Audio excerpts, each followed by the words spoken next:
Hey guys, in this video I'll show you how to install N8N on Docker.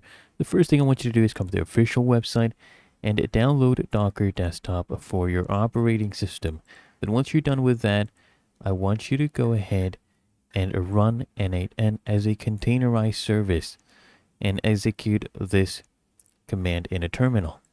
Okay, after you're done executing this, you need to set the environment variable for secure access and go ahead and do that. You can create an env file as follows and run N8N with this command. And when the container is up, you can just visit this URL and start using the container to set everything up. And if you want to suspend the active container, you can use this. If you want to resume it, you can use this command. If you want to remove it entirely, you can use this one. Okay, these are the commands, and it's really that easy and simple. If you found this helpful, make sure you smash that like button and subscribe to frequently asked questions.